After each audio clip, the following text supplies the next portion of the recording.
नमस्कार दोस्तों, आज हम करने जा रहे हैं सीटेट 2026 पेपर 1 और 2 के लिए सीडीपी के मोस्ट इंपॉर्टेंट 20 क्वेश्चंस का एक प्रैक्टिस सेट। तो बिना समय गंवाए शुरू करते हैं। Question number 1।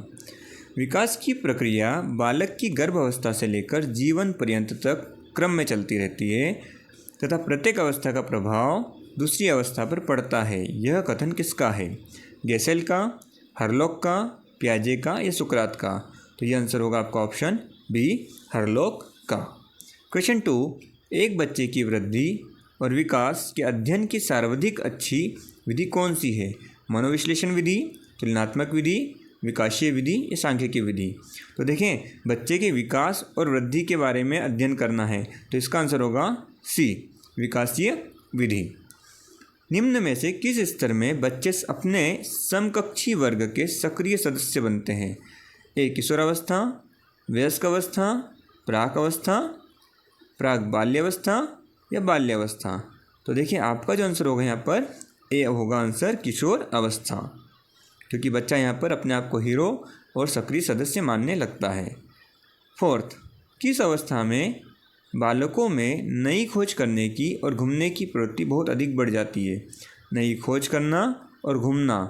तो ए, शैशवावस्था, बी, उत्तर बाल्यावस्था, सी, किशोरावस्था, डी, प्रौढ़ावस्था?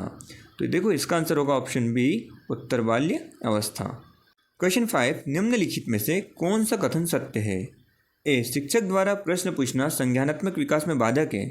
विकास में बाधक है प्रश्न पूछना, तो ये तो गलत हो गया। विकास और सीखना समाज सांस्कृतिक संदर्भ से अप्रभावित रहते हैं। देखते हैं आगे।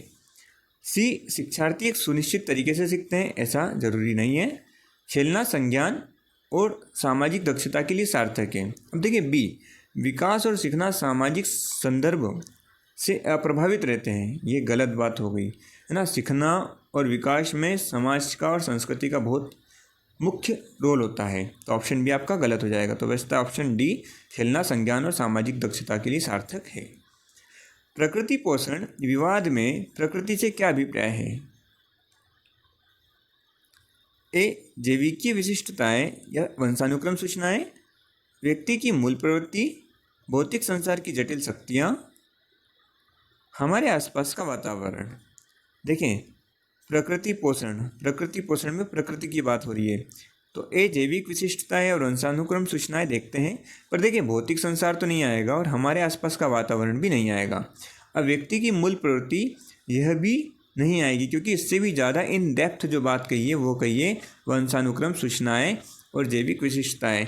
तो आपका आंसर होगा option A is the right answer. Question 7। वातावरण वह भारी शक्ति है जो हमें प्रभावित करती है, यह कथन किसने कहा था? ए, वुडवर्थ ने, रोस ने, एनोस्टसी ने या पावलोव ने? तो देखिए, आपका यहाँ पर जो आंसर होगा 7 का वो होगा रोस। रोस ने क्या कहा था कि जो भारी शक्ति है जो हमें प्रभावित करती है वह कौन है? वह वातावरण है। तो आंसर होगा रोस। क्वेश्चन 8। निम्नलिखित में से कौन सी संस्था सामाजिक परंपराओं के हस्तांतरण में सबसे अधिक योगदान करती है? ए, परिवार, बी, विद्यालय, सी, समाज और डी, शिक्षक? तो क्वेश्चन 8 का जो आंसर है वो आपका है होमवर्क। क्या है? होमवर्क। इसका आप आंसर मुझे कमेंट में देंगे। क्वेश्चन 9। परिवार किसका एक प्रमुख साधन है? ए, अनौपचारिक शिक्षा का, बी, औपचारिक शिक्षा का, सी, गैर औपचारिक शिक्षा का, डी, दूरस्थ शिक्षा का? तो देखिए, दूरस्थ शिक्षा और औपचारिक शिक्षा ये तो आपका कैंसिल हो जाएगा। आपका आंसर होगा ए या सी, बट ए और सी में आपका पूछा है परिवार, तो परिवार के लिए आपका आंसर होगा ऑप्शन ए, अनौपचारिक शिक्षा।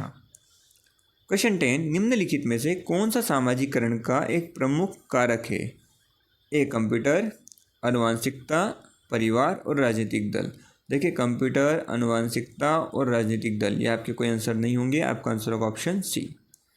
क्वेश्चन 11। पियाजे के अनुसार 2 से 7 वर्ष के बीच का बच्चा संज्ञानात्मक विकास की किस अवस्था में है? संवेदी में, पूर्व संक्रियात्मक में, मूर्त संक्रियात्मक में या औपचारिक में?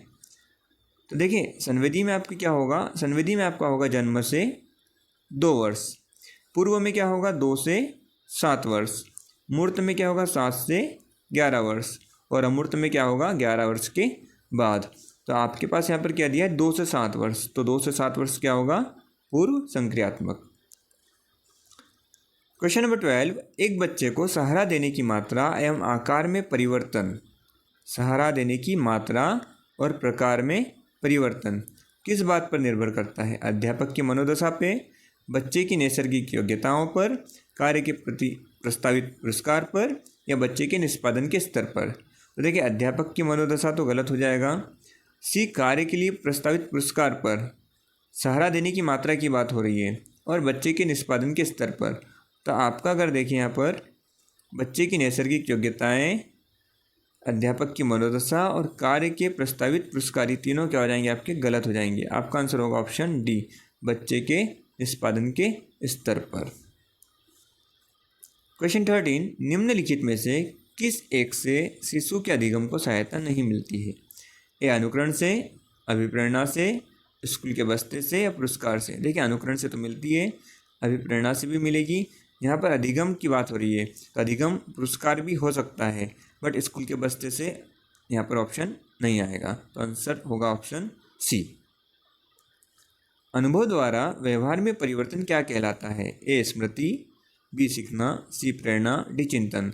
तो अनुभव द्वारा व्यवहार में परिवर्तन कहलाता है सीखना, ऑप्शन बी। सूक्ष्म शिक्षण चक्र में निम्नलिखित में से क्या सम्मिलित नहीं है? पृष्ठपोषण, पुनः शिक्षण, पाठ नियोजन और सामाजिक अंतःक्रिया। तो देखिए सूक्ष्म शिक्षण में पहले जो 3 ऑप्शन है ये है, आपका जो सम्मिलित नहीं है वो है ऑप्शन डी। क्वेश्चन 16, निम्नलिखित में से कौन सा शिक्षक से संबंधित अधिगम को प्रभावित करने वाला कारक है? ए, विषय वस्तु में प्रवीणता, बैठने की उचित व्यवस्था, संसाधनों की उपलब्धता और अधिगम अनुभव की प्रकृति। देखिए शिक्षक से संबंधित है, तो शिक्षक से संबंधित बैठने की उचित व्यवस्था, संसाधनों की उपलब्धता और अधिगम अनुभव की प्रकृति, ये तीनों नहीं आएंगे। यहाँ पर शिक्षक का क्या होना चाहिए? विषय वस्तु को लेकर प्रवीणता। तो option A is your answer.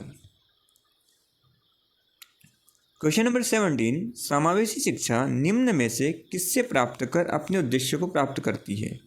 केवल प्रतिभाशाली शिक्षार्थियों, केवल अधिगम अक्षम शिक्षार्थियों, केवल सामान्य शिक्षार्थियों और शिक्षा के समान अवसर उपलब्ध कराकर। देखिए जहाँ पर भी केवल आ गया, सीधी सी बात है, वो सारे ऑप्शंस गलत हो जाएंगे। तो ये तीनों ऑप्शंस तो आपके ऐसे ही कट गए, तो आपका आंसर होगा ऑप्शन डी, शिक्षा के समान अवसर उपलब्ध कराकर।